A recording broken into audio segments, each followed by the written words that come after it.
Buongiorno a tutti, sono Gianvito Masi del CREAVE Viticoltura ed Enologia della sede di Turi. Vi parlerò delle previsioni vendemmiali relativamente alla Regione Puglia. Il periodo invernale è stato abbastanza mite e con scarse precipitazioni. Questo ha comportato un risveglio precoce della vite. Alla fine di marzo, il 24-25 marzo, ai primi di aprile, l'1 e il 2 aprile ed il 15 e 16 aprile, ci sono state basse temperature che hanno comportato danni da gelo, in particolar modo per le varietà a germogliamento precoce, tipo Chardonnay, Sauvignon, Minuto, Sangiovese. Le temperature più basse si sono avute a fine marzo e la gelata in quel caso è stata per convezione, spostamenti di massa d'aria fredda, mentre le altre due di aprile sono avvenute per irraggiamento. Stiamo comunque parlando di zone limitate e di poche varietà. Inoltre ci sono state 3-4 grandinate, in particolar modo nel mese di giugno-luglio, di cui la più pesante è stata quella del 4 luglio, che ha interessato a macchia di leopardo l'intera Puglia, con danni più forti nel comprensorio del Golfo di Taranto, colpendo i comuni di Castellaneta, Palagiano, Massafra, Crispiano e a cavallo tra la provincia di Taranto e Brindisi, a Manduria, Avetrana ed Erchie. La grandine è stata presente anche nel comprensorio dei 5 reali siti, intorno ad Ortanova e Foggia. Le temperature comunque non sono state molto elevate, tranne l'ultima settimana a cavallo di luglio-agosto. Le precipitazioni non sono mancate e quindi quell'anticipo che avevamo a inizio annata per via dell'inverno mite e siccitoso è stato azzerato, anzi si nota un ritardo di circa 7-10 giorni rispetto all'anno precedente.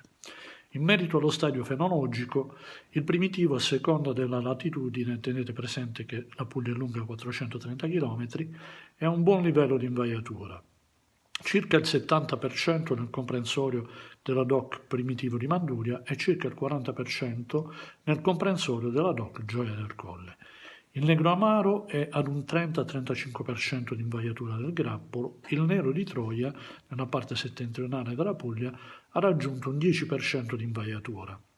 Lo Chardonnay va da 10 a 15 gradi babo a seconda delle latitudini e delle zone. Le produzioni sono nella norma nella Puglia centro-settentrionale, mentre si stima un 20% in meno di produzione rispetto al 2019 nella Puglia salentina. Relativamente ai vitigni, qualcosa in meno si avrà nelle zone in cui i vitigni a germogliamento precoce sono stati colpiti dal gelo. Parliamo di un 15% in meno. Minori produzioni sono avvenienti anche sulla forma di allevamento ad alberello e sul tipo di portatura a cordone speronato.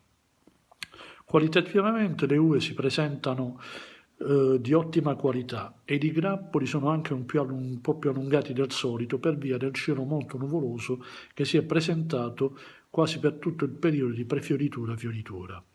Il fatto che i grappoli siano venuti un po' più lunghi e spargoli aiuterà sicuramente vitigni come il primitivo che, avendo grappolo compatto e buccia sottile, sono più soggetti in caso di precipitazioni sotto vendemmia a problemi di botritis e marciumi acidi. Non ci sono stati grossi problemi da un punto di vista fitoiatrico, tranne un po' di peronospora larvata che si è presentata in quelle aziende in cui si sono fatti passare un po' di giorni in più tra un trattamento e il successivo. Inoltre è stata un'annata che ha comportato la morte di diverse piante per problemi dovuti al mal dell'esca. Ho cercato di essere abbastanza conciso e vi saluto. Salve.